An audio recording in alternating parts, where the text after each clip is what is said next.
Olá, pessoal. Meu nome é Maurício Buozzi, eu sou líder de projetos da linha de Ensino e Inovação e pesquisador do Centro de Ensino e Pesquisa em Inovação da Escola de Direito de São Paulo, da Fundação Getúlio Vargas. E é com imenso prazer que eu estou aqui hoje para conduzir um bate-papo de uma coletânea de conversas que nós estamos realizando sobre os resultados da nossa pesquisa sobre IA generativa no direito, oportunidades e desafios no Brasil. Essa rodada de entrevistas busca debater os resultados dessa pesquisa, que envolveu diferentes atores do ecossistema jurídico brasileiro para entender os impactos da IA generativa.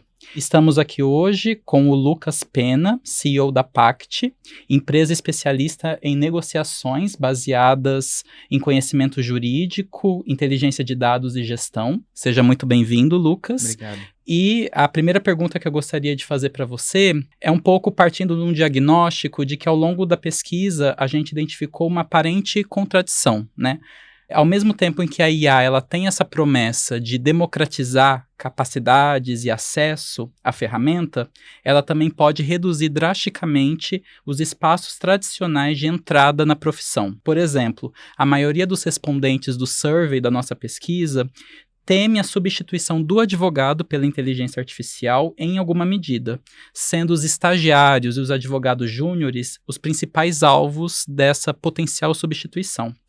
Então eu queria ouvir um pouco de você como a profissão jurídica pode se renovar se as tarefas que historicamente, tradicionalmente eram atribuídas a esses grupos, elas forem substituídas pela inteligência artificial.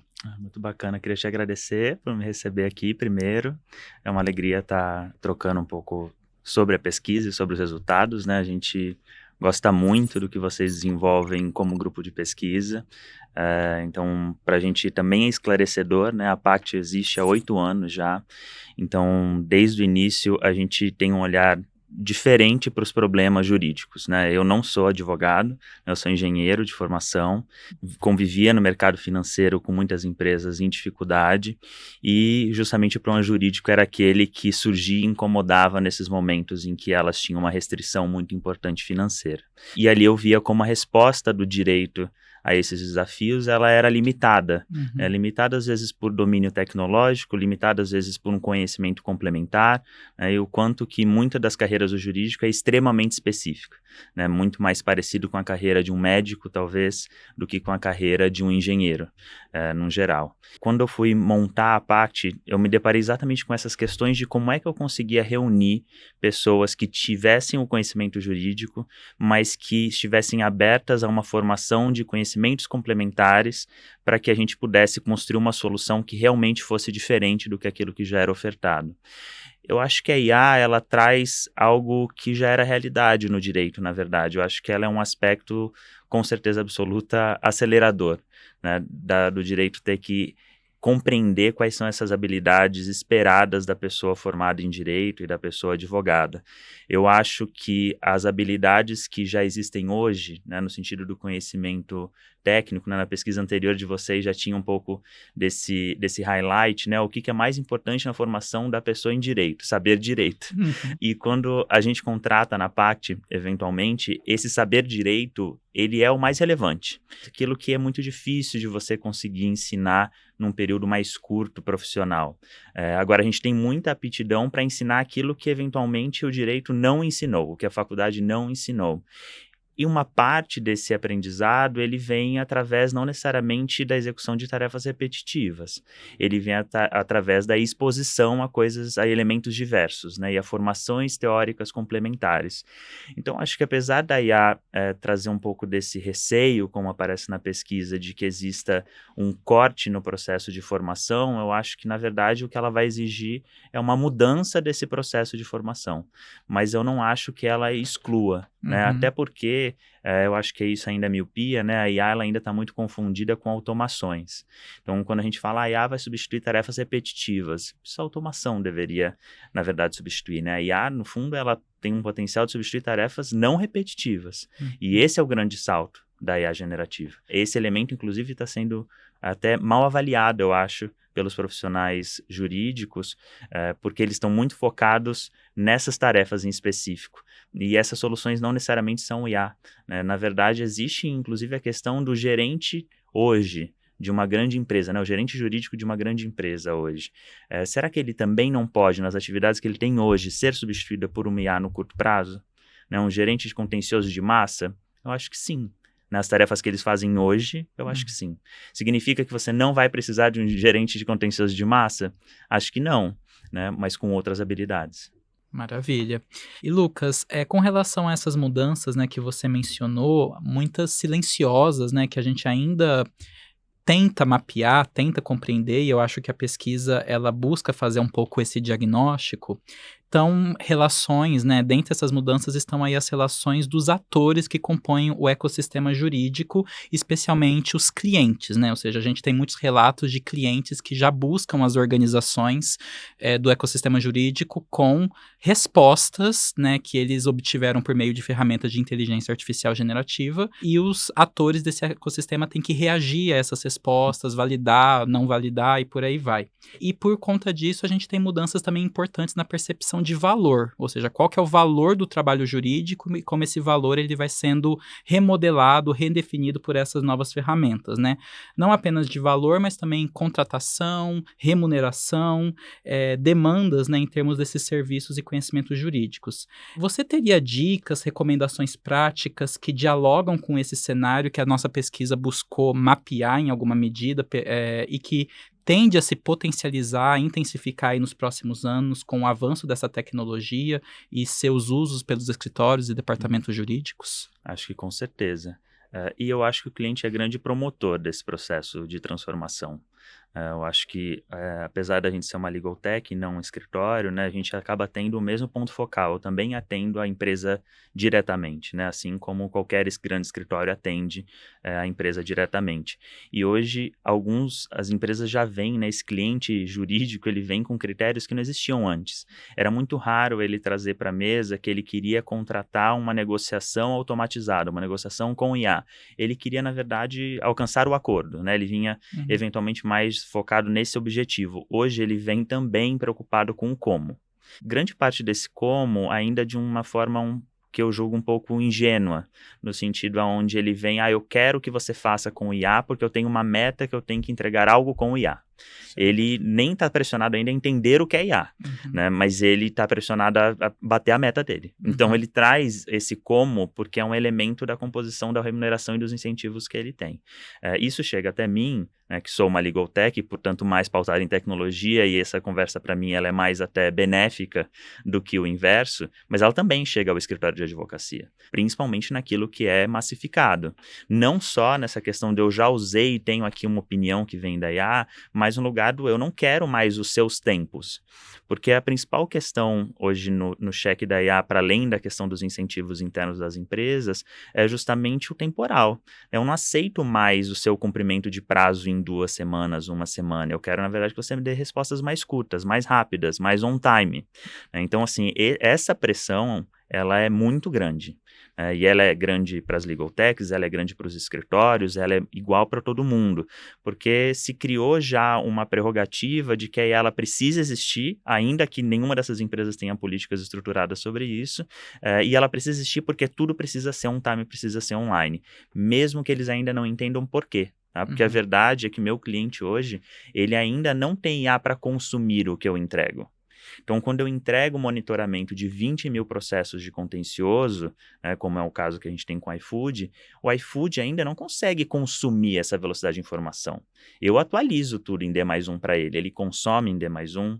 A gente sabe que não, pelo acompanhamento do que a gente tem da ferramenta que a gente oferece, né? Não só ele, como os escritórios dele. Parte da briga eu quero que meus escritórios agora também sejam responsivos em D+1. Como que o escritório faz isso? O escritório ainda está cheio de gente. Ele ainda está no clássico. Sim. Se ele está usando IA, ele está usando IA para jogar um documento, pedir um resumo, para fazer uma minuta. Eu não estou dizendo que isso não é bom, mas isso não consegue ser uma resposta em D+1 dentro do timing em que ele, na verdade, está sendo provocado pelo cliente dele. Eu acho que esse é o desafio. E acho que esse processo parte primeiro de uma abertura dos escritórios e da advocacia no geral. E eu acho que essa discussão, ela ainda é tão superficial e pouco existente na OAB, né? E assim, eu não necessariamente participo como ator, até porque nunca fui parte da OAB e nem nunca serei, mas a gente contribui nessa discussão em algumas seccionais, e eu ainda acho muito superficial, né? A OAB ainda está muito mais preocupada com a reserva de mercado do que com uma discussão de como é que a advocacia vai sobreviver a essa onda. E eu não estou dizendo advocacia, não estou dizendo direito,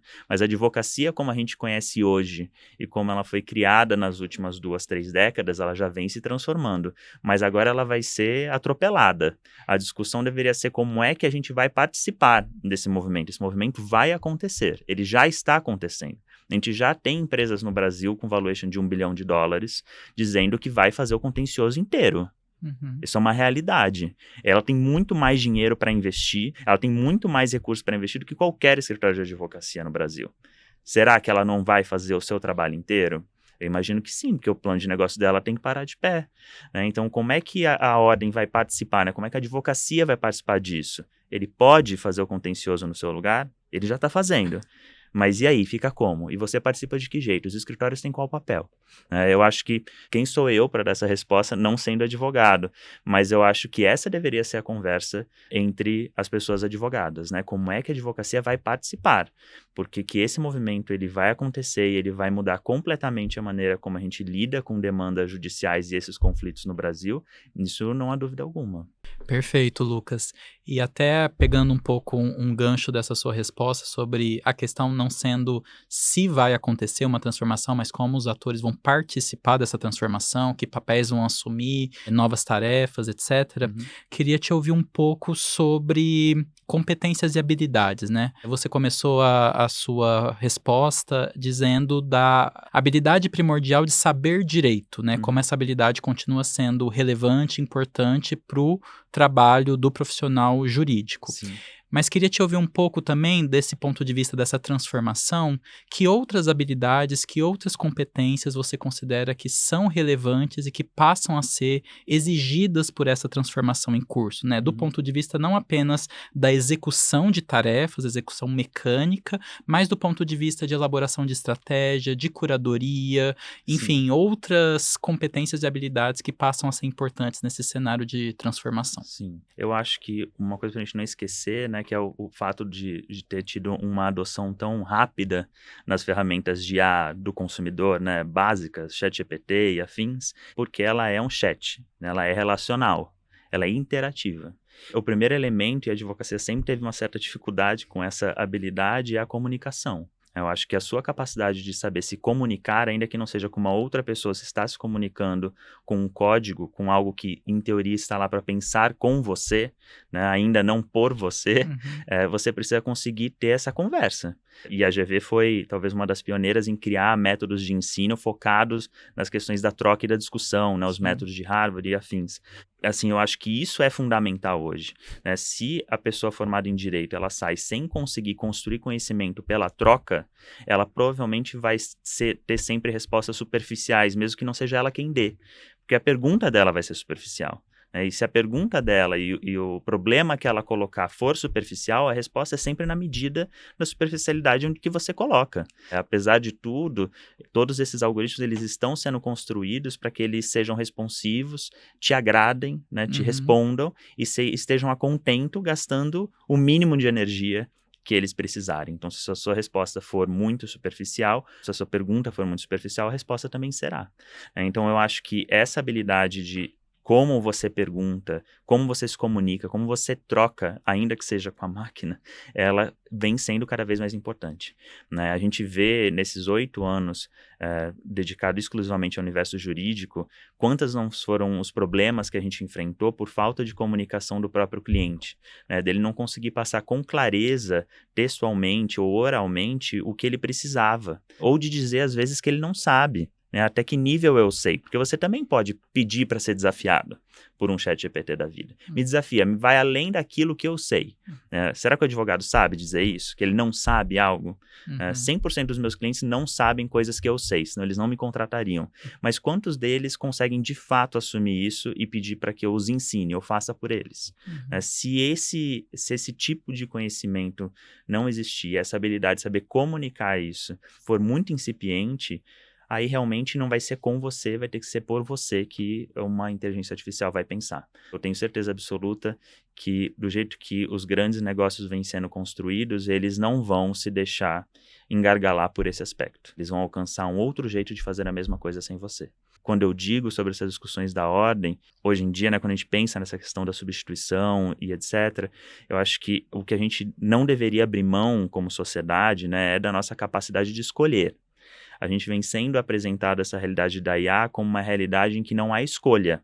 Ou você faz parte dela, ou você estará excluído. E eu acho que essas instituições que são tão estruturadas, como é o caso do AB, o Conselho de Medicina, o Conselho de Psicologia, os grandes conselhos, né, eles teriam ou deveriam ter o poder de conseguir discutir como é que a gente vai fazer parte. E hoje essa conversa não existe, né? Essa conversa existe na direção em que eu te disse antes. Isso vai existir. Então, ou a gente embarca, ou a gente será substituído. Ou seja, é tão pouco poderoso, né? A sociedade ficou tão pouco poderosa nesse lugar, a gente vai ter que fazer aquilo aonde a riqueza está concentrada, porque quem tiver 500 milhões de reais vai me engolir. Vai engolir a advocacia inteira, sem a advocacia discutir se isso é possível na justiça, se esse é um modelo que a gente acredita, se é assim que a gente quer que os conflitos sejam resolvidos, deveria ser uma opção, mas está sendo apresentado como uma única alternativa. Eu acho que isso é muito ruim nesse processo, porque não só não existe a escolha de como a gente quer, né, e se a gente quer, e portanto não tem escolha de competências eu preciso construir para esse universo que eu estou delimitando como ele vai existir. O que está acontecendo eu não tenho a menor ideia como vai ser, provavelmente vai ser substituindo todo mundo, e portanto eu não sei nem o que eu faço. Eu imagino que a faculdade não encontra no processo de formação hoje de um graduando, não tendo essa resposta. E não tendo essa discussão de uma maneira mais madura, que hoje não existe quase instância nenhuma, né? Maravilha, Lucas. E eu acho que você traz um ponto que eu acho que é muito importante a gente refletir, que é justamente essa questão do protagonismo humano, né? Ou seja, em que medida a gente reafirma ou não o nosso poder de escolha enquanto sociedade, enquanto atores, enquanto participantes desse processo, ou se submete a ele sem uma reflexão e sem um diagnóstico de como você mesmo disse, queremos e vamos participar dele. E encaminhando então para o fim, né, Lucas, da nossa entrevista, a última pergunta que eu queria fazer para você é com relação a preocupações, né? Ou seja, o que mais preocupa você, a sua organização, nesse cenário de intensa transformação tecnológica no campo do direito, que avenidas você visualiza que precisam ser melhor exploradas, estudadas, pesquisadas, para a gente ter um cenário melhor conhecido e, por consequência, se preparar e tomar decisões, né, sobre as escolhas que a gente precisa fazer.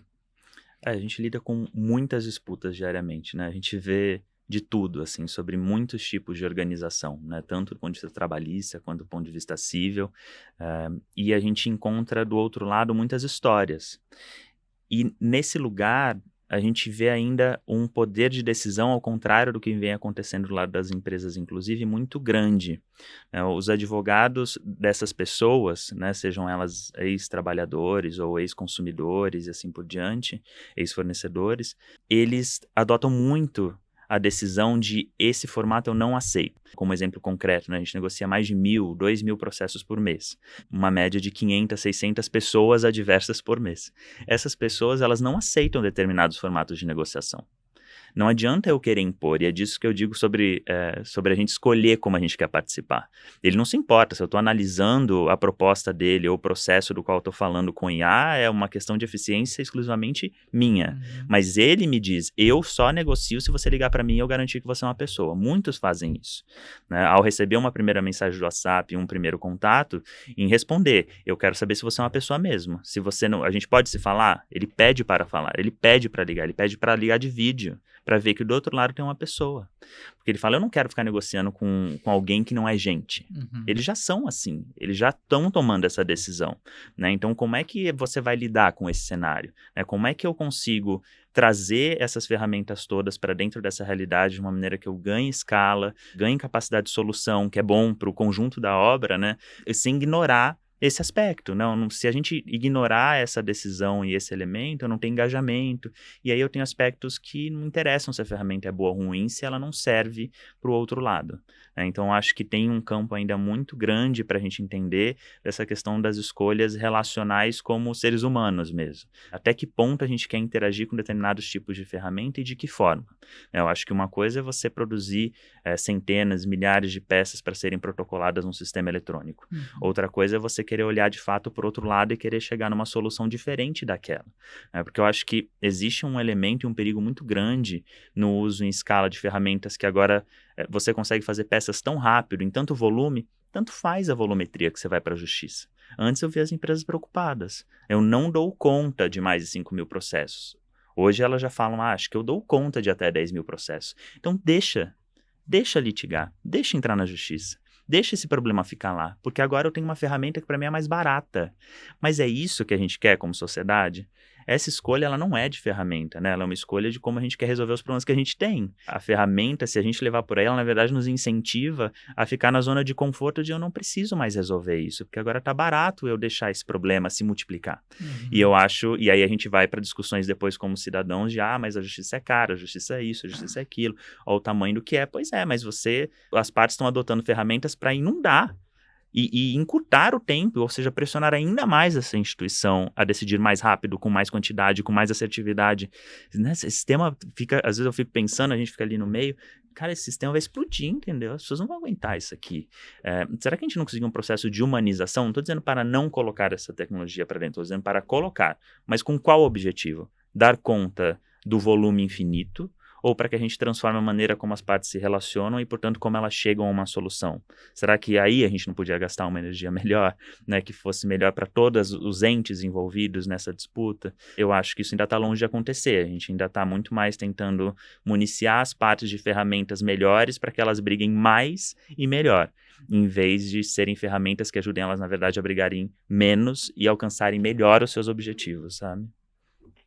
Maravilha, Lucas, quero te agradecer imensamente pela participação nessa entrevista. Acho que você trouxe elementos e argumentos muito importantes para as nossas reflexões e para uma agenda, né, de pesquisa que o CEP tem tocado em parceria com atores e organizações tão importantes quanto você e a PACT. Te agradeço a disponibilidade em estar conversando e agradeço também a quem nos acompanhou, a quem ouviu essa entrevista. Espero que tenha sido produtiva do ponto de vista do aprendizado, das reflexões, e a gente se encontra numa próxima. Com certeza. Obrigado, Maurício.